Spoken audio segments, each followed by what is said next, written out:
progress.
11B in progress.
112 complete.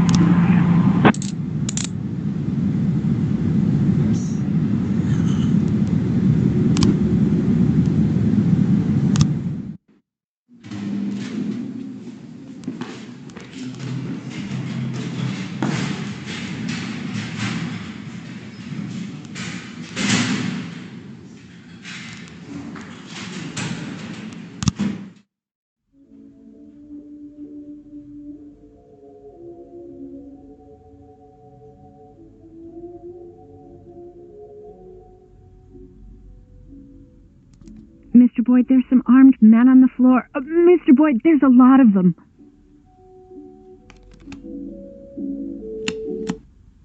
I didn't catch that. Say again?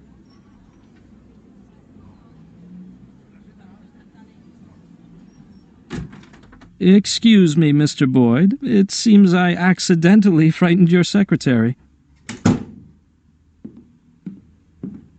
Ah, they publish these stories in a book? My grandfather read me these stories from the old newspapers whenever I was ill. As a child, I was often ill, several times a year.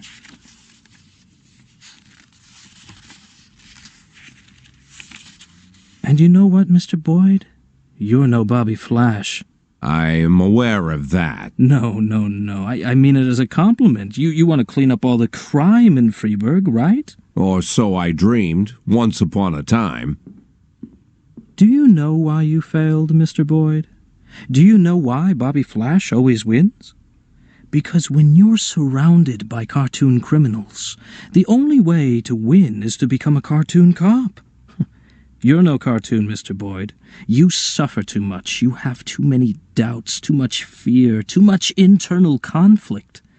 Maybe that's why the people of this city forgive all your mistakes, because you seem like a real human being. If Bobby Flash made a mistake, we'd never forgive him. From Bobby Flash, we want cold, calculated perfection, and this is why I've decided that I don't mind if you keep your job. What, have you abandoned your insane plan to storm the city hall? You think it insane? To solve all my problems in a single stroke? Assuming, of course, that we're properly prepared. Let's say we do burn City Hall to the ground and kill Rogers. What next? You simply walk into the smoke-filled room and take a seat in his smoldering chair? No, Mr. Boyd. I've been preparing for a year for what happens next. I'll give the prosecutor's office an impressive folder with compromising evidence against Rogers. Information about how he suppressed his political adversaries, finally lost his mind, and plotted to rain blood on the streets of Freeburg. Of course, Troy Starr, faithful City Hall employee that he is, will easily confirm all this.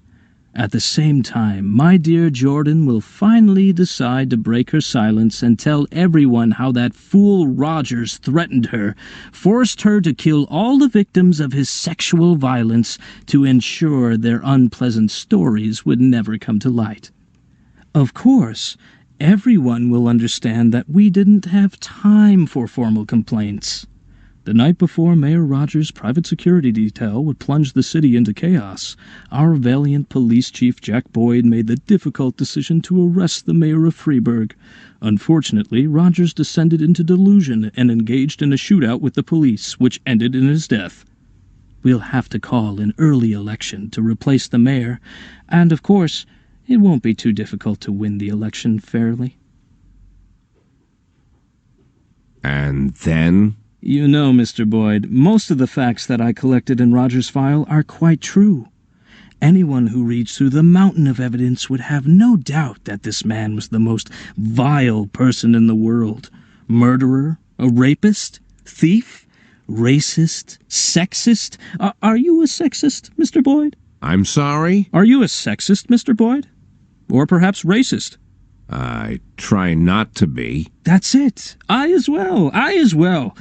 Although I have long been known under a revolutionary pseudonym, I myself am no revolutionary. I believe in evolution. I am convinced that a city which offers such broad support for racist gangs, a city where people cheer as feminist protests are suppressed, a city which for decades has tolerated corrupt officials, I say this city has no interest in a mayor who unconditionally stands for freedom, equality, and the rule of law. Not yet. But perhaps they are ready for a mayor who tries to stand for freedom, equality, and the rule of law. At least when the situation allows it. That's why you're so popular, Mr. Boyd. The city is ready for people like you and me, for people who are ready to make compromises. I'm counting on you, Mr. Boyd. And, when will they be ready? I beg your pardon? You said that the city isn't ready for a mayor who stands for freedom, equality, and the rule of law. When will they be ready? Who decides when they're ready? I'll decide.